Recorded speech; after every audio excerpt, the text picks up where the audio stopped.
Now, I know you've heard this story before, so I'm not going to belabor you with it. Jessica Petway has chronicled her battle with cancer and being let down by the healthcare system. I don't know all the facts and details, but I will say that this is a real concern. There is a well-known disparity for Black women being treated in the healthcare system in America.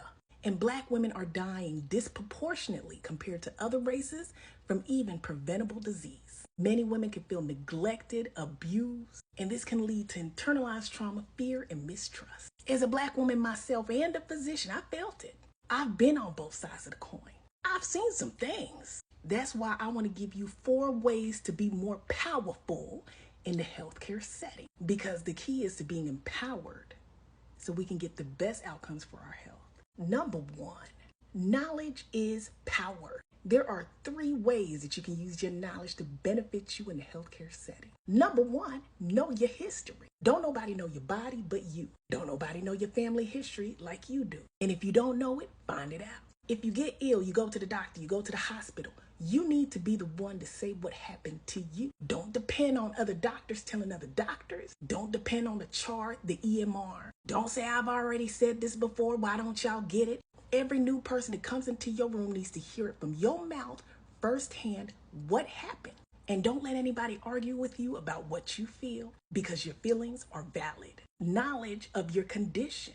I get it. When a physician or a healthcare provider walk in and they tell you what they think, you may not always follow. Ask questions, write things down, and do some research yourself.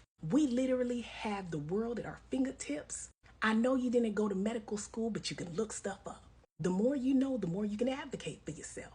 The more you know, the more you don't understand, and you can ask the next time they come into the room. It's like trading with somebody. You don't even know the first thing about money.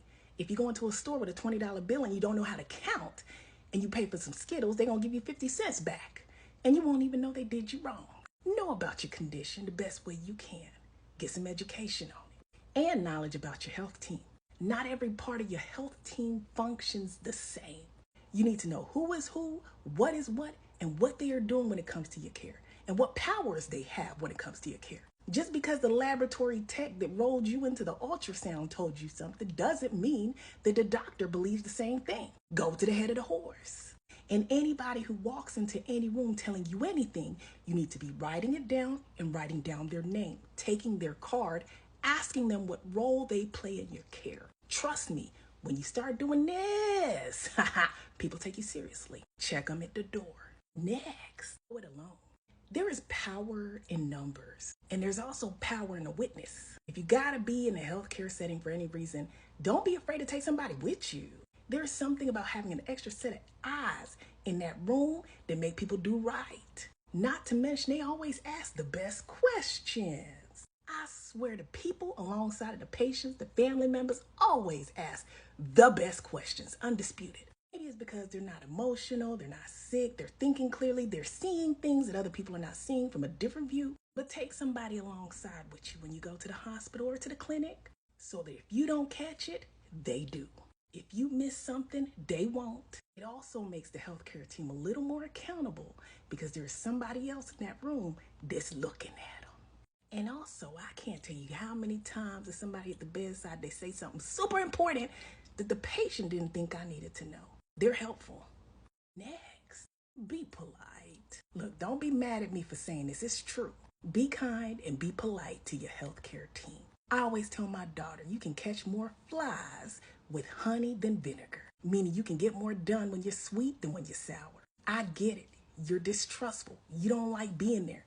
But it doesn't mean you have a bad attitude. Because at the same time, these are people who are taking care of you. And I have seen doctors, really mean doctors that I don't even get along with, have a softened, warmed heart by a patient that was kind. And I've also seen sweet doctors get all flustered and give up with patients who are stoning them out. I'm not asking you to bring cookies to nobody, but when somebody walk into the room, be courteous, answer questions, and be polite. It's called being diplomatic. Everybody ain't got to know you don't like them. Next, if you don't trust it, please get a second opinion. Please get a second opinion. Two doctors do not practice medicine the same. Does not mean that one is wrong and one is right, but you got to find a doctor or the healthcare team that aligns with your goals and your beliefs. Find a doctor that you trust to take care of you how you would like to be taken care of. If somebody's saying something that you don't like or you're not comfortable with, ask somebody else. Find somebody with just as much education and knowledge. Don't just go to just anybody and ask them what they think. Go to a different doctor, a different clinic, a different specialist. You might find somebody else who can treat you the way you feel like you need to be treated, and you're not wrong for that. Choose a team you trust and hopefully a team that works for you. Now, if you have any questions or arguments or anything for that matter, hit me up below. Let's talk about it.